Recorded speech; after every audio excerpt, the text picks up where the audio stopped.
Welcome to our channel. ఈరోజు మనం ప్రాచీన భారతదేశ చరిత్ర ఏన్షియంట్ ఇండియన్ హిస్టరీ అనే సబ్జెక్ట్లోని బౌద్ధ మతం, జైన మతం అనే టాపిక్లోని కొన్ని ఇంపార్టెంట్ ప్రశ్నల గురించి మనం ఈరోజు తెలుసుకుందాం. అలాగే మన ఛానల్లో 1000కి పైగా వీడియోస్ మీకు అందించడం జరిగింది. ఇవన్నీ కూడా సబ్జెక్ట్ వైజ్గా ప్లేలిస్ట్లో మీకు అందించడం జరిగింది. అలాగే మీ సలహాలు సూచనలు మా మెసేజ్ ద్వారా తెలియజేయండి. తప్పనిసరిగా మీకు రిప్లై ఇవ్వడం జరుగుతుంది. అలాగే మీకు ఏమైనా డౌట్స్ ఉన్నా కూడా మాకు మెసేజ్ ద్వారా తెలియజేయండి. ఫస్ట్ క్వశ్చన్, జినుడు అంటే అర్థం? ఆన్సర్ డి, కోరికలను జయించిన వాడు అని అర్థం. క్వశ్చన్ నెంబర్ 2, వర్ధమాన మహావీరుడు స్థాపించిన మతం? ఆన్సర్ బి, జైన మతం. ఇతను 24వ తీర్థంకరుడు.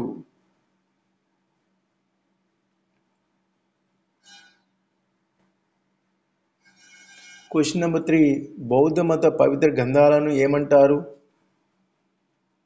ఆన్సర్ సి, త్రిపీటకాలు అంటారు.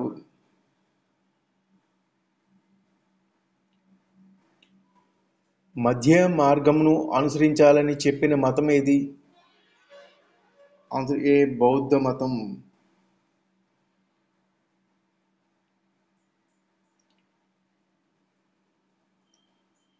క్వశ్చన్ నెంబర్ 5, జైన మతం, బౌద్ధ మతం స్థాపకులైన వ్యక్తులు ఏ వర్ణానికి చెందినవారు? ఆన్సర్ బి, క్షత్రియులు. సిక్స్త్ క్వశ్చన్, సుత్త, వినయ, అభిధమ్ అనేవి ఏ మతానికి సంబంధించినవి? ఏ మతానికి సంబంధించిన గ్రంథాలు? ఆన్సర్ ఏ, బౌద్ధ గ్రంథాలు. సుత్త, వినయ, అభిధమ్ అనేవి బౌద్ధ గ్రంథాలు. క్వశ్చన్ నెంబర్ 7, బుద్ధ చరిత్రం అనే గ్రంథాన్ని రచించినది ఎవరు? ఆన్సర్ బి, అశ్వఘోషుడు. క్వశ్చన్ నెంబర్ 8, కిసా గౌతమి కథ ఏ మతానికి చెందినది? ఆన్సర్ ఏ, బౌద్ధ మతానికి చెందినది.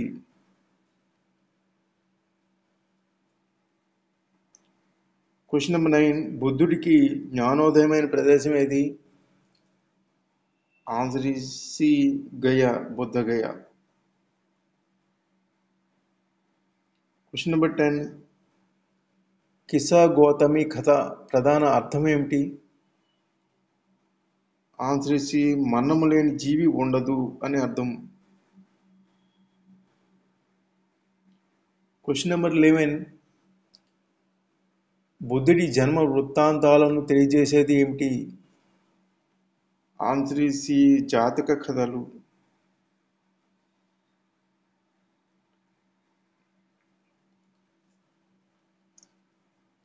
క్వశ్చన్ నెంబర్ 12, జైన మతంలో ప్రముఖ పుణ్యక్షేత్రాలు? ఆన్సర్ ఏ, పైవన్నీ. గిర్నార్, రాజ్గిరి, మౌంట్ అబు మధురలో ఉంది. అలాగే చంద్రగిరి భువనేశ్వర్, శ్రవణ బెలగొల కర్ణాటక. ఇవి జైన మతంలో ప్రముఖ పుణ్యక్షేత్రాలు.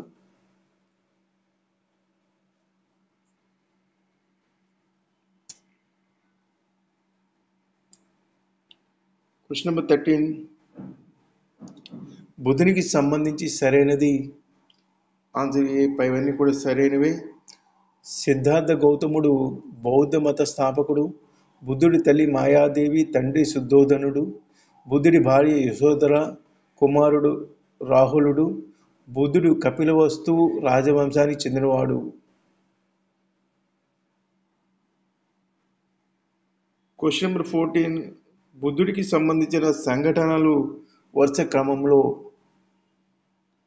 ఆన్సర్ డి, మొదటగా వృద్ధుడిని చూడటం, తర్వాత రోగిని చూడటం, తర్వాత మృతదేహం చూడటం, చివరిగా సన్యాసిని చూడటం. ఇది దీని యొక్క ఆర్డర్.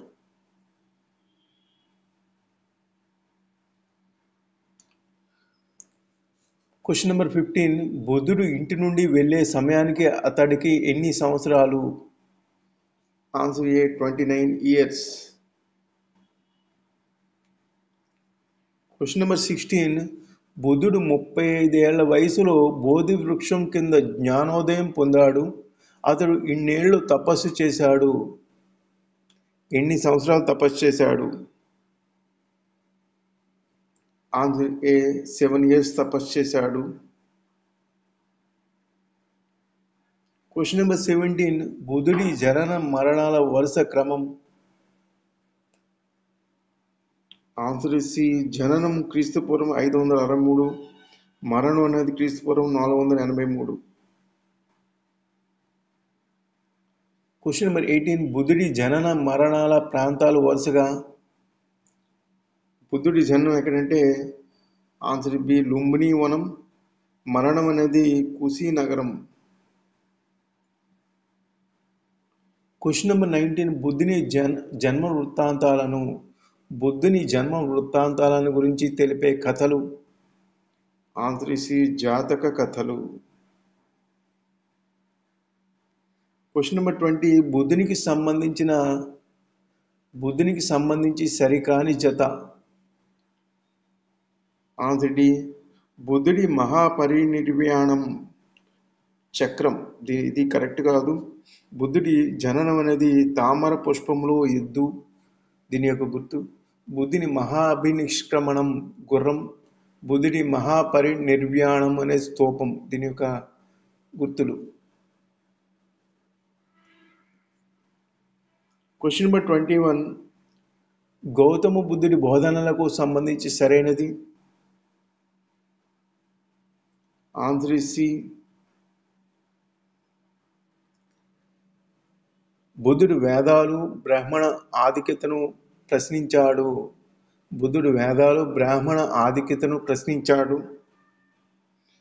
వర్ణ వర్గ వ్యవస్థను వ్యతిరేకించాడు. అలాగే భగవంతుడు ఉన్నాడా లేడా అనే ప్రశ్న వ్యర్థమని బోధించాడు బుద్ధుడు.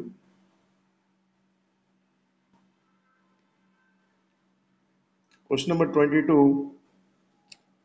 బుద్ధుడు బోధించిన 6 సత్యాలు? Answer C. 4.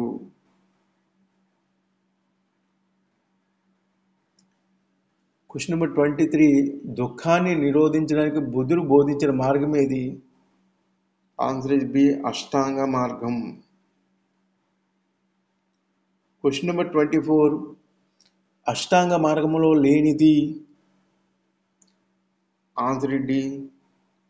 సరైన జ్ఞానం అష్టాంగ మార్గంలో లేదు. సో సరైన దృష్టి, సరైన వాక్కు, సరైన ధ్యానం ఇవన్నీ కూడా అష్టాంగ మార్గాలలో కలవు. Question number 25. జైన మతంలో విద్య యొక్క అంతిమ లక్ష్యం ఏది? Answer C. మోక్షం.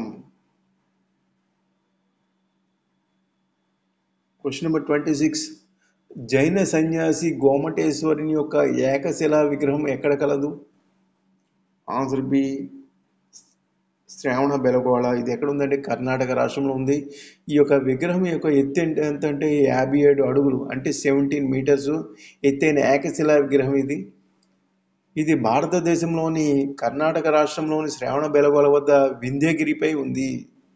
సో శ్రావణ బెలగోళలోని 2 కొండలలో వింధ్యగిరి కొండ ఒకటి, అలాగే మరొకటి చంద్రగిరి.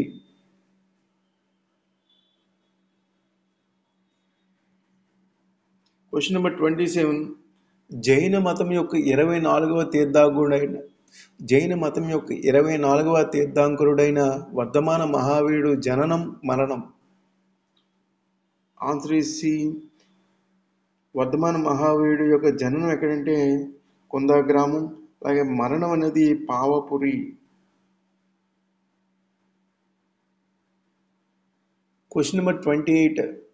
జైన సాహిత్యంలో ఏ తీర్థంకరుడిని ప్రజాపతి, ఆది బ్రహ్మ మరియు ఆదినాథ్ అని కూడా పిలుస్తారు?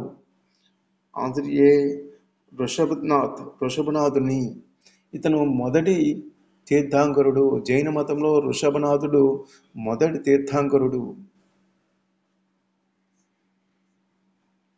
క్వశ్చన్ నెంబర్ 29, గౌతమ బుద్ధుడు ఏ గణరాజ్యానికి చెందినవాడు?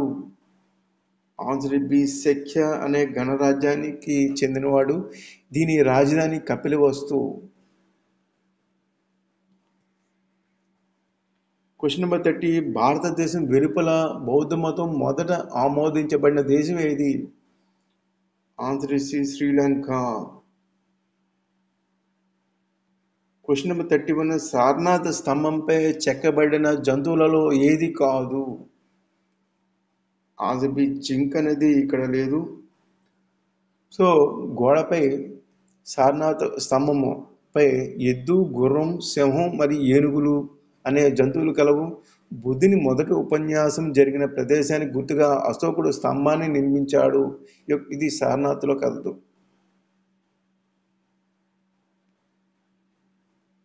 క్వశ్చన్ నెంబర్ 32, బుద్ధుని మొదటి చిత్రం ఎవరి పరిపాలనా కాలంలో చెక్కబడింది? ఆన్సర్ సి, కనిష్క 1 పరిపాలనా కాలంలో చెక్కబడింది. క్వశ్చన్ నెంబర్ 33, మహాయాన బౌద్ధ మతంలో బోధించడానికి స్వీకరించబడిన భాష ఏది? ఆన్సర్ సి, సంస్కృతం. మహాయాన అనేది బౌద్ధ మతం యొక్క 2 ప్రధాన శాఖలలో ఒకటి మరియు బౌద్ధ తత్వాలు మరియు అభ్యాసాల వర్గీకరణకు సంబంధించిన పదం. వారు సంస్కృత భాషను స్వీకరించారు.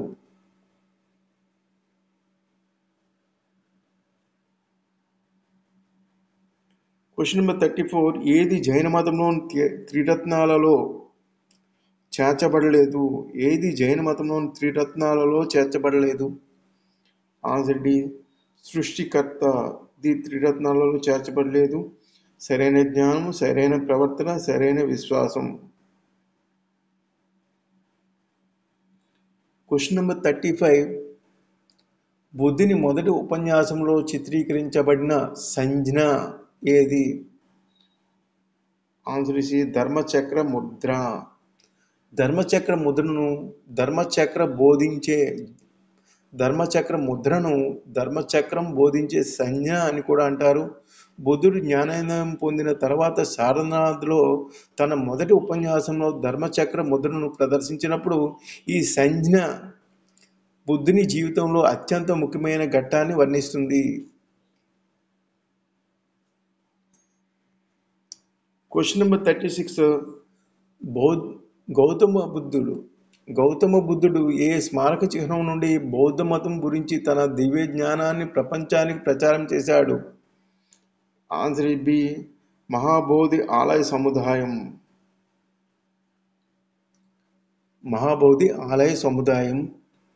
సో మహాబోధి ఆలయం అనేది ఇది యునెస్కో వరల్డ్ హెరిటేజ్ సైట్. ఇది బుద్ధగయలోని ఒక పురాతనమైన, అలాగే పునర్నిర్మించబడిన మరియు పునరుద్ధరించబడిన బౌద్ధ దేవాలయం.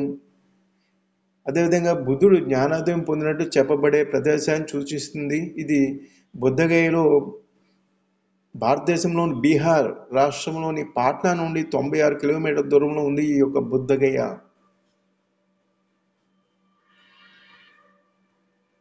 క్వశ్చన్ నెంబర్ 37, అశోకుడి కంటే బౌద్ధ మతానికి గొప్ప సహకారం అందించిన గొప్ప కుషానుల పాలకుడు ఎవరు? Answer B, Kanishka 1. సో ఇతను బౌద్ధ మతానికి అశోకుడి కంటే గొప్ప కృషి చేసిన గొప్ప కుషాను పాలకుడు. క్వశ్చన్ నెంబర్ 38, సారనాథ్లోని జింకల పార్క్లో బుద్ధుడు చేసిన మొదటి ఉపన్యాసాన్ని ఏమంటారు? ఆన్సర్ డి, ధర్మచక్ర పరివర్తన్ అంటారు. బుద్ధుడు 5 సన్యాసులకు ఇచ్చిన ఉపన్యాసం ఇది. ధర్మచక్ర పరివర్తన అని పిలువబడే అతని మొదటి ఉపన్యాసం ఇది. దీని యొక్క పూజ అనేది పౌర్ణమి రోజున ఇవ్వబడింది. బుద్ధుడు తన మొదటి వర్షాకాలాన్ని సారనాథ్లో మూలగంధ కుటిలో గడిపారు.